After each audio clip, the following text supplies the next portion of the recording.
Olá! Hoje vamos falar um pouquinho de sinais depressivos que deixamos passar despercebidos e pode estar influenciando nas nossas relações. Eu sou Carlos Domiciano e estamos juntos para mais um Psicologia na Prática.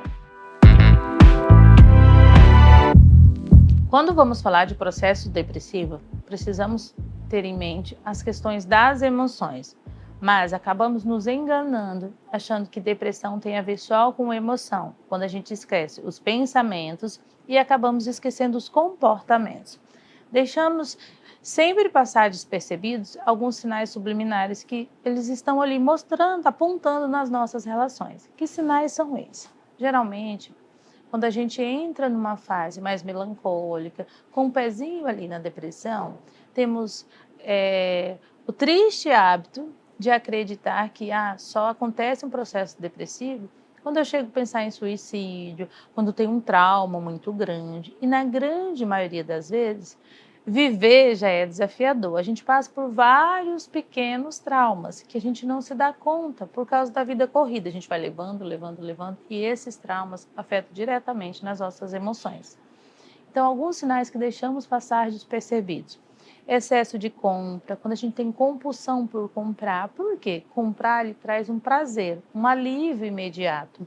Então, numa fase depressiva, achamos que o quê? Isso não tem nada a ver com o meu processo. Outra coisa que deixamos passar despercebido, quando uma pessoa se arruma demais. Por que ela se arruma demais? Ela se arruma porque ela não quer que as pessoas percebam que ela está adoecida.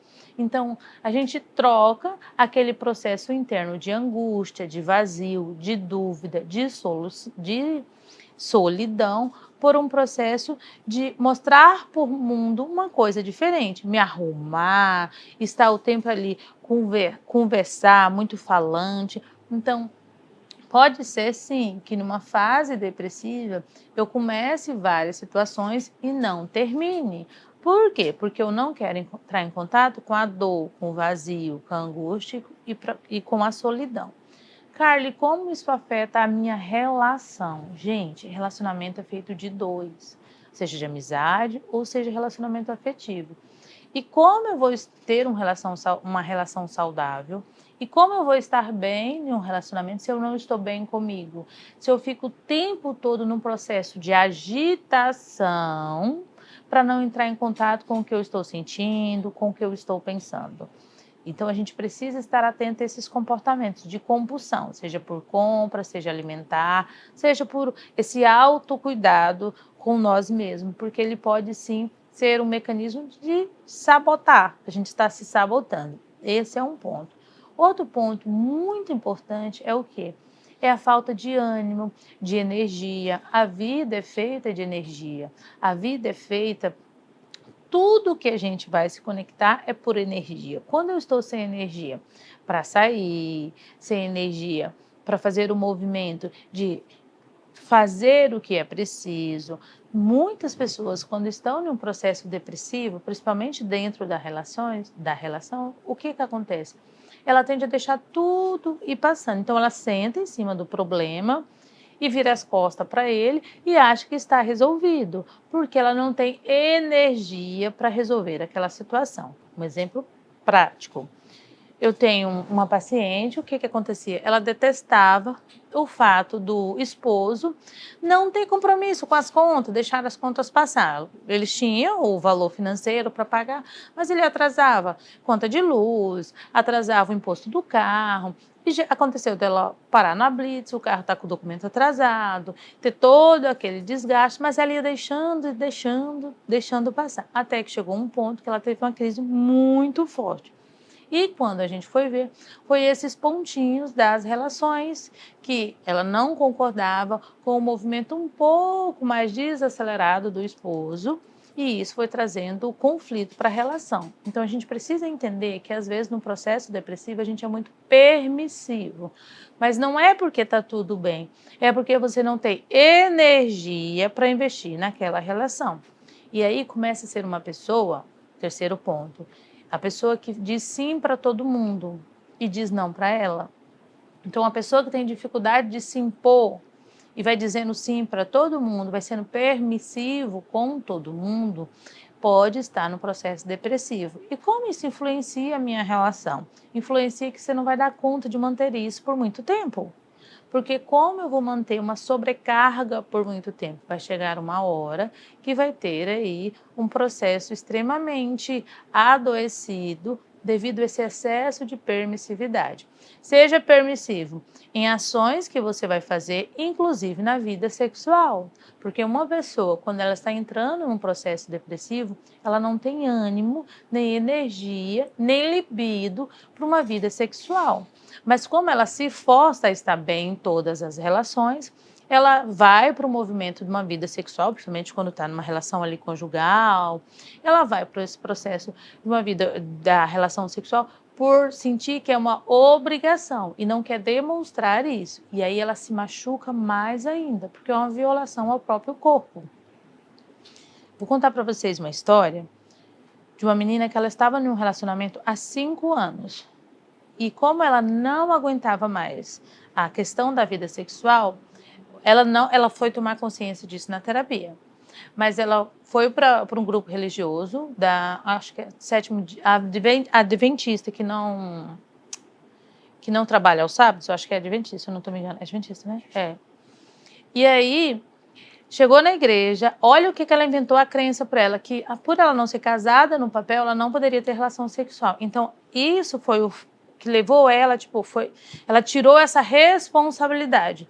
E aí ela chamava o menino para casar, eles já estavam juntos há muito tempo, acho que, se eu não me engano, há 8 anos. E aí, não, eles estavam juntos há muito tempo, agora eu não lembro o tempo, mas tinha muito tempo. E aí ela ficou enrolando nessa relação para casar no papel, porque na cabeça dela, depois que ela casasse no papel, ela poderia ter a vida sexual. Quando a gente foi perceber que no fundo ela não queria ter relação sexual. Então, assim, mas ela não tinha coragem de assumir isso. Quem está no processo depressivo tem muito disso, de ser permissivo, mas não querer assumir. Porque quando eu assumo que algo não está certo, o que eu tenho que fazer depois que eu tomo consciência? Que eu aceito? Eu preciso resolver? E não tem ânimo para resolver. E não é porque não quer, tá, gente? É porque realmente não tem ânimo. Então, deixa eu recordar alguns pontos para vocês que é importante de como a depressão atrapalha na relação. Primeiro ponto, a pessoa ser muito permissiva. Segundo ponto, a compulsão. Compensar em outras coisas. Alimentação, compra. Terceiro ponto, a agitação. A pessoa começar várias situações, se arrumar demais para não mostrar. A pessoa querer o tempo todo não entrar em contato com a dor, não mostrar que está angustiado, porque ela acha que não tem motivo para ela estar angustiada, para ela estar triste.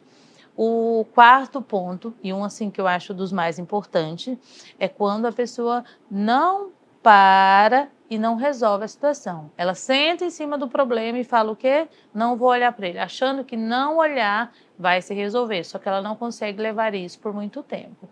Então é muito importante a gente ficar atento a esses pontos, porque vai chegar um momento que você vai dar o que a gente chama de surto.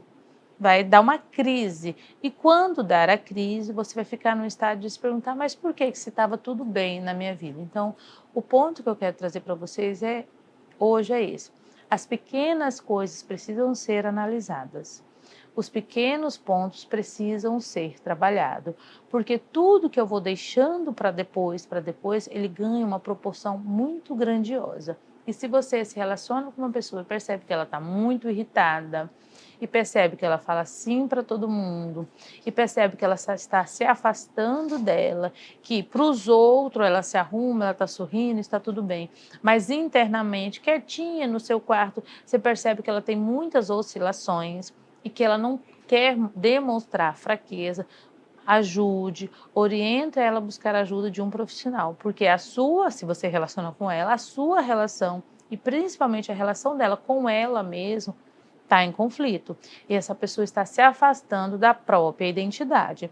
E toda vez que eu me afasto da minha própria identidade, eu me enfraqueço.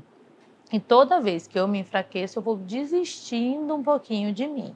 E aí pode sim chegar naquele ponto de ter ideação suicida, de não ter movimento e nem força para a vida. Esse é o nosso ponto de hoje que eu queria trazer para vocês. Espero que tenha feito sentido para a sua vida.